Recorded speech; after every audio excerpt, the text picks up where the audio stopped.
Vlad the Impaler, also known as Vlad Dracula, is one of history's most infamous figures, known for his brutal and terrifying methods of punishment and warfare.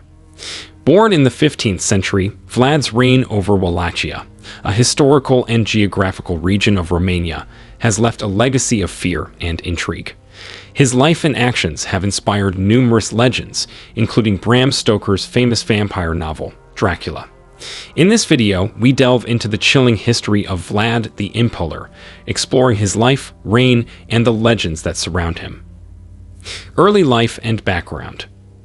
Vlad the Impaler, born in 1431 in the fortress town of Sidesora, Transylvania, was the second son of Vlad III of Wallachia, a member of the Order of the Dragon, a chivalric order dedicated to defending Christianity against the Ottoman Empire.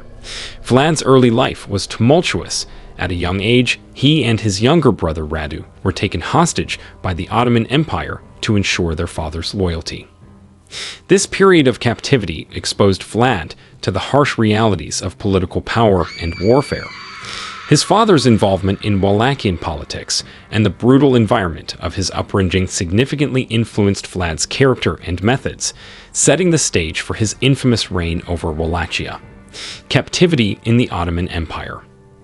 In 1442, Vlad and his younger brother Radu were taken hostage by the Ottoman Empire as a guarantee of their father Vlad III of Wallachia's loyalty to Sultan Murad.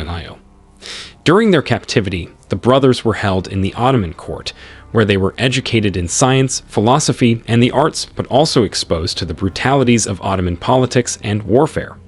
While Radu adapted to life among the Ottomans and even developed a close relationship with the future Sultan Mehmed II, Vlad harbored intense resentment and anger towards his captors. This period of captivity profoundly impacted Vlad, instilling in him a deep-seated desire for vengeance and a ruthless approach to dealing with enemies, which would later define his reign as Vlad the Impaler. Ascension to the throne of Wallachia. Vlad the Impaler first ascended to the throne of Wallachia in 1448, following the assassination of his father, Vlad III of Wallachia, and the older brother, Mircea, by rival factions. His initial reign was short-lived, lasting only a few months before he was ousted by his rival, Vladislav II. Undeterred, Vlad spent the next 8 years building alliances and gathering support to reclaim his throne. In 1456, with the backing of the Hungarian military leader John Hunyadi, Vlad successfully regained control of Wallachia. Determined to secure his rule, he embarked on a campaign to eliminate his political enemies, employing brutal tactics that earned him his notorious moniker, Vlad the Impaler. His relentless pursuit of power and stability in Wallachia marked the beginning of a reign characterized by fierce retribution and unyielding authority. The impalement method. Vlad the Impaler's notorious reputation is largely due to his preferred method of punishment, impalement. This gruesome technique involved inserting a wooden or metal stake through the victim's body, often starting from the rectum or vagina and exiting through the mouth, shoulders, or chest. The stakes were typically planted in the ground, leaving the victims to die slowly and agonizingly over several hours or even days. Vlad used this method to instill fear and assert his authority, targeting enemies, criminals, and political rivals. The fields of Wallachia were often lined with forests of impaled bodies, serving as a grim deterrent to potential invaders and dissenters. This brutal practice not only secured his rule, but also cemented his legacy as one of history's most ruthless leaders. Conflict with the boyars. Vlad the Impaler's reign was marked by intense conflict with the boyars, the powerful nobility of Wallachia, who often challenged his authority. Vlad viewed the boyars as a threat to his rule due to their political influence and frequent involvement in plots and rebellions. In an effort to consolidate power and stabilize his control, Vlad ruthlessly purged those he deemed disloyal. One of the most infamous incidents occurred during an Easter feast in 1457 when Vlad arrested hundreds of boyars and their families. He impaled the older nobles on stakes and forced the younger ones into forced labor to rebuild his fortress at Ponary. This brutal crackdown on the boyars served as a stark warning to other potential adversaries, demonstrating Vlad's determination to maintain absolute control over Wallachia. Defense against the Ottoman Empire. Vlad the Impaler is celebrated for his fierce defense of Wallachia against the Ottoman Empire's expansion in the mid-15th century. Utilizing guerrilla warfare, scorched earth tactics, and psychological warfare, Vlad repelled Ottoman forces with brutal efficiency. His most infamous method involved impaling thousands of captured Ottoman soldiers, creating a horrifying deterrent that demoralized the enemy. Vlad's relentless resistance and ruthless strategies secured Wallachian sovereignty, earning him a legacy as a formidable and feared defender of his homeland. The night attack at Tarist. One of Vlad the Impaler's most famous military feats was the night attack at Tarist in 1462. Facing an overwhelming Ottoman force led by Sultan Mehmed II, Vlad launched a daring nighttime raid on the Ottoman camp.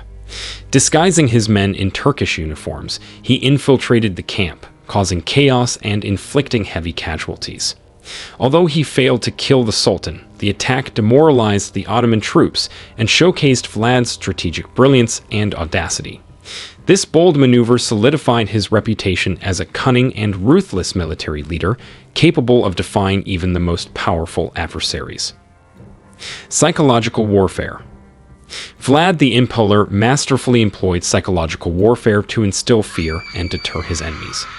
His most notorious tactic was creating forests of impaled bodies along the borders of Wallachia, a gruesome sight designed to terrify invaders and demoralize opponents.